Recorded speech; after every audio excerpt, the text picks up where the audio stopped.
Hello everyone and welcome to another episode of Gautam's Cooking Adventures.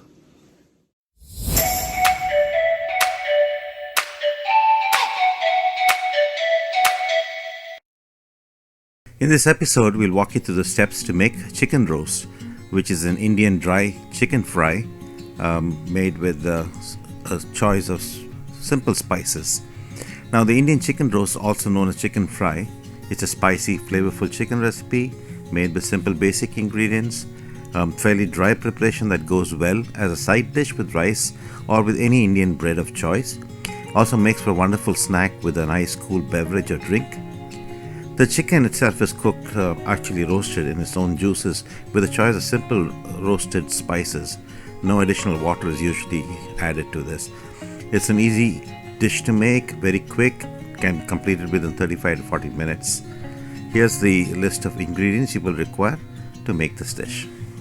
As always, you will find a copy of the ingredients list in the description below this video. Please like this channel, subscribe to it, and click on the bell icon to be notified all future episodes. Thank you. The cooking consists of three distinct processes. One is marinating the chicken.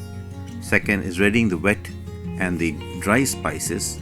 And lastly, cooking the spices and the chicken in the roasting method. So I got about 720 grams of skinned boned chicken.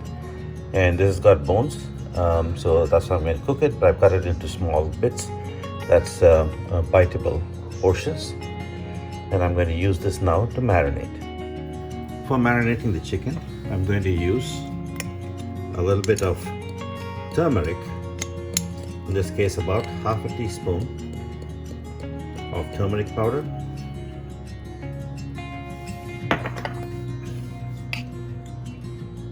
about half a teaspoon of red chili powder,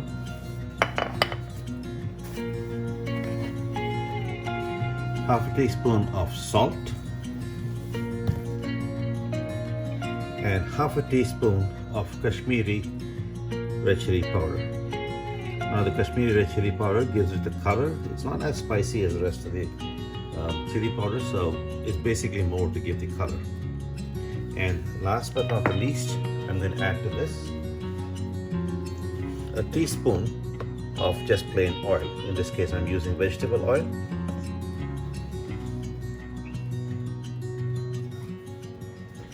I'm going to give this a nice mix.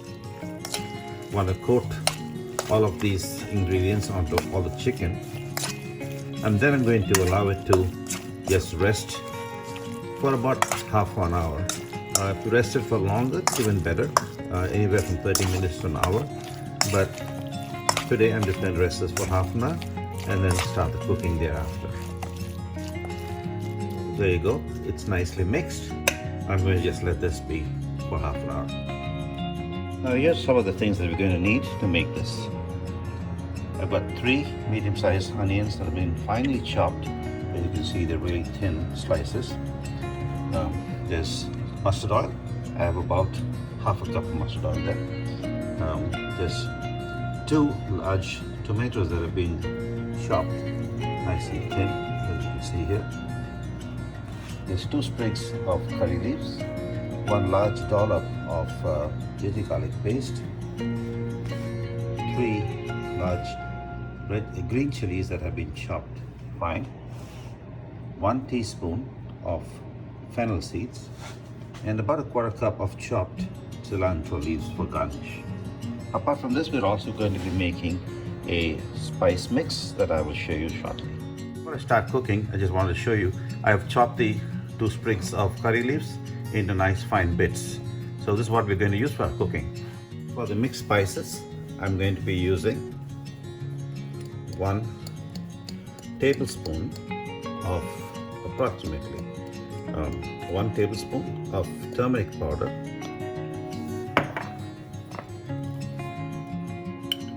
1 tablespoon of Kashmiri red chili powder,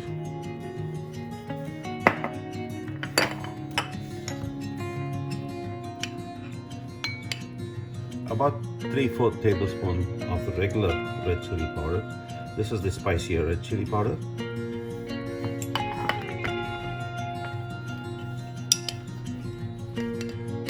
Two spoons of coriander powder.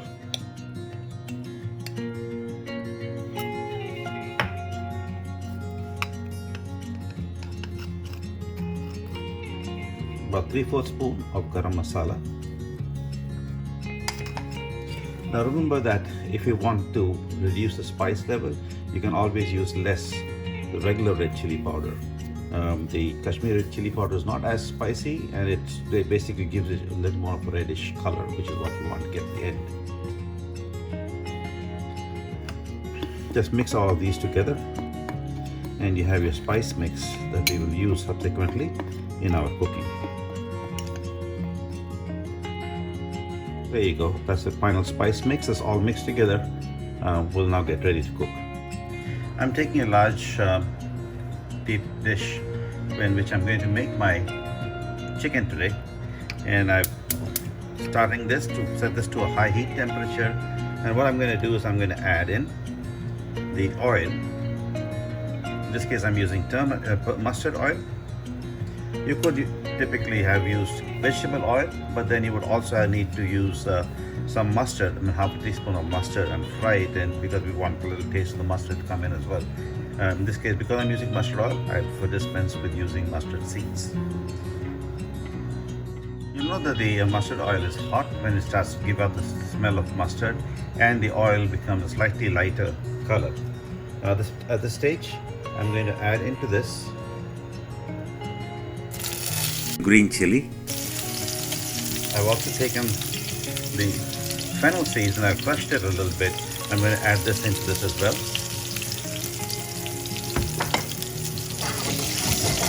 Let this cook just for a couple of seconds, and once that is done, I'm going to add to this the onions that we've chopped.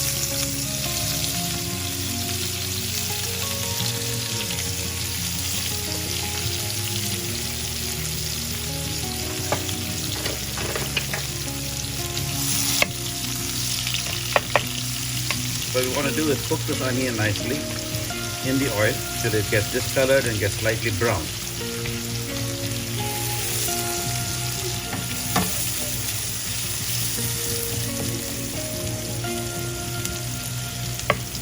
As you see, I'm pressing down to separate each of the layers so that they cook as separate layers. That way they all cook evenly. And you do need to keep mixing it from time to time, just to ensure that they all cook on an even manner. So not, otherwise it tends to cook one side more than the other side.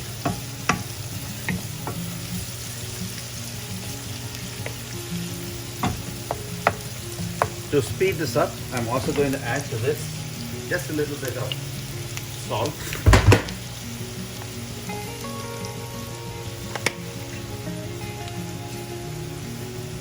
It's less than a quarter spoon at this point in time. All it does is really helps the onions to start to sweat and start cooking faster. Now I'm going to turn the stove down to a medium flame so that it does not burn the onions, and I'm going to cook this as such. It'll take about 3 or 4 minutes for the onions to cook till they start to brown. For purpose of making this cook quickly and stay moist, I'm putting the lid on. What this does is keeps the moisture inside, allows it to cook nicely without becoming too dry. It's been about 3 minutes and I'm going to check on this. Now as you can see, the onions have discolored, they become translucent, and they're starting to brown just a little bit. Now this is perfect. At this point in time, I'm just going to add in the dollop of ginger garlic paste. Basically this is one teaspoon, but a large dollop taken a teaspoon, and I'm going to mix this in, allow it to cook in the hot oil. So at this point in time, the onion continues to cook. It will continue to keep burning or browning, but at the same time the ginger garlic paste will also cook in the hot oil, and it will start losing the raw taste or the raw smell, and then you will get a really nice aroma which tells you that it's ready at that point of time.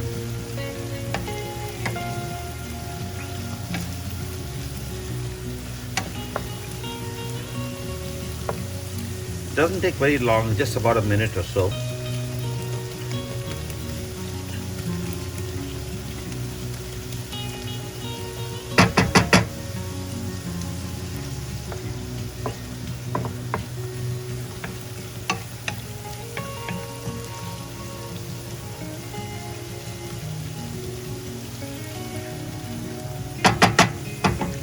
I'm going to close it for a minute and let it cook, maintaining the moisture in it. It's been about a minute since I covered this. I'm going to check this. I can get a really lovely aroma of the ginger garlic. It's not the raw taste. It gives it a really nice flavor and aroma that I love.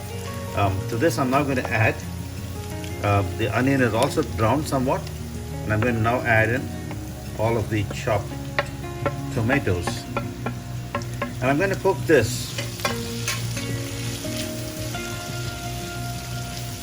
on a medium flame for a few minutes till the tomato softens.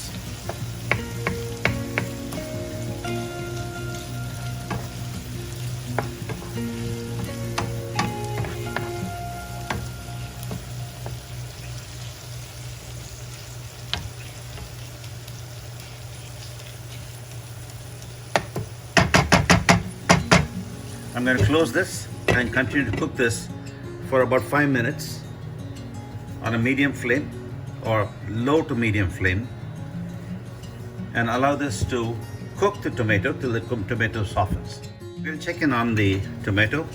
It's been about 3 minutes. As you can see, the tomato is softening, and this is just perfect time for us to start adding the spice mix. So remember, we had already made a spice mix in the past, so we're just going to add all of it into this and mix it all in, blend it together. Now let the spices cook as well, along with the tomato and the onions.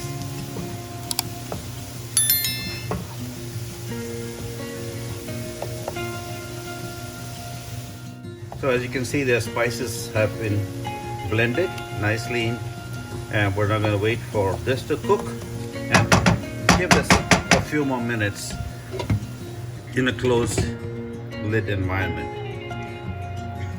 Now I have the stove at medium flame, and I'm going to keep cooking this as such. It's been a couple minutes since it started to cook. We're going to check on this.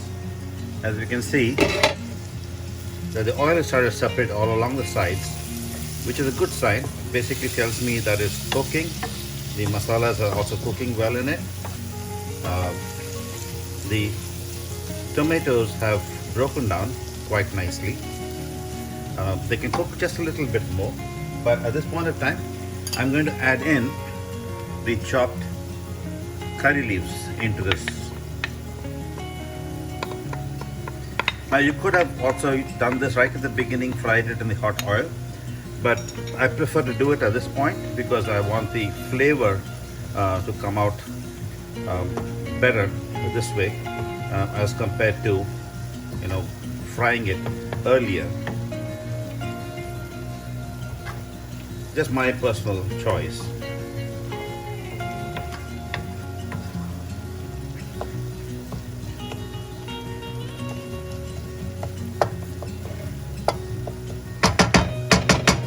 I'm going to cook this with a closed lid again.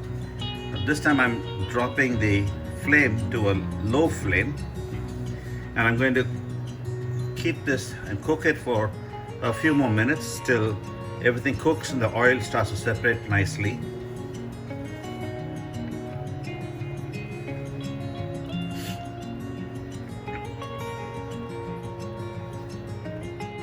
I'm going to add just a little bit of water. This is approximately about 1/8 of a cup, just because I want the cooking to take a little longer. Want the masalas to cook better, and the tomato to break down further.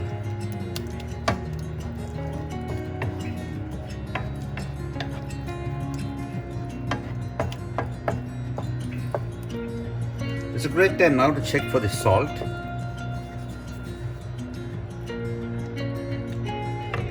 Remember, all we did was add half a spoon. We've already added half a spoon. Like I said, the stove has been turned down to low, pretty much between low and medium, closer to the lower side. So I've been cooking for about 5 minutes. We're going to check on the mixture now. You can see it's separated out all the oil around it. It looks like it's nicely cooked. The onions, the tomatoes have nicely broken down and become soft. It makes a perfect mixture.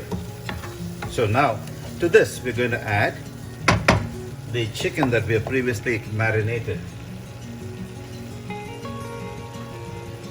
Now you'll recall that we've marinated the chicken for at least half an hour. In this case it's been about 45 minutes. And we're going to add all of this and mix it in thoroughly. Coat all of the chicken with the masala.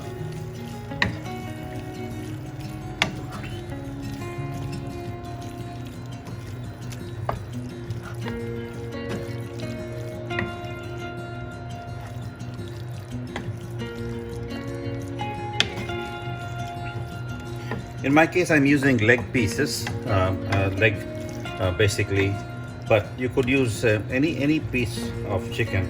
The ideal pieces literally are the entire leg. In this case, we have used thighs, but you could use the thighs and the drumsticks as well.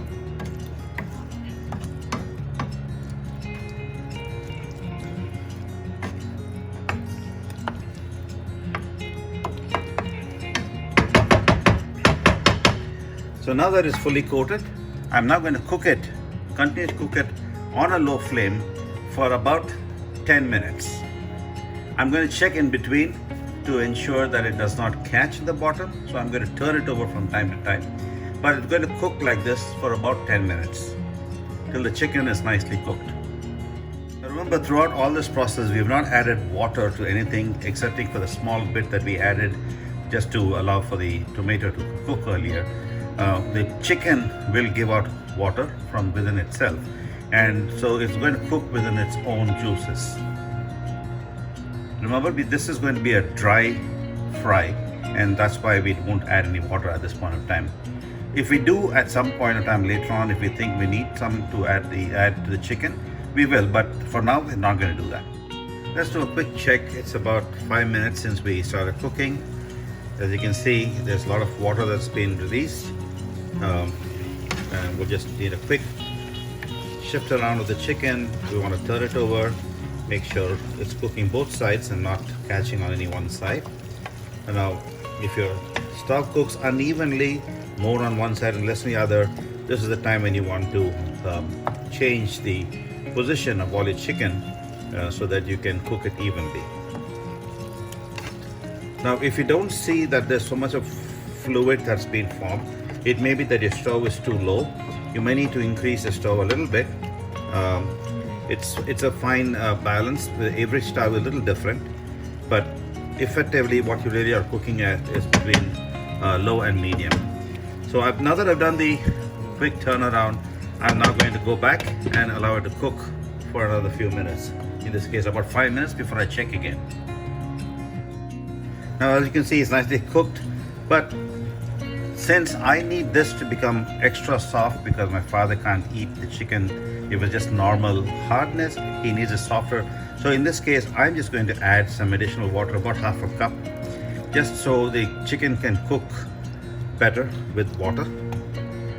You don't have to do this if you're, typically, if you want the standard hardness of chicken when you cook, you can actually dispense with this water, or maybe just add less of water if you want. Anyway, it doesn't matter, because even if you do add water now, you can always allow the water to disperse later on, cooking it with an open flame for a few minutes. If you're going to be adding water at any point in time, make sure that you're adding hot water. That's the best way to do it. In all, it's been cooking for a little above 15 minutes now. The 5 minutes before we, checked to see how the chicken was. I added the water. Another about 10 minutes since then. And what I'm going to do now is check on the chicken to see how it's cooked. First things first. You can see there's a lot of the kind of a curry. Ultimately, I'm going to reduce that down, but I'm using the water to basically ensure that the chicken is cooking.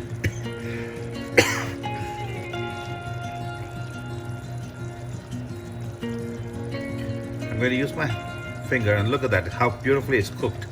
So now at this point of time, the chicken is cooked, it breaks down easily.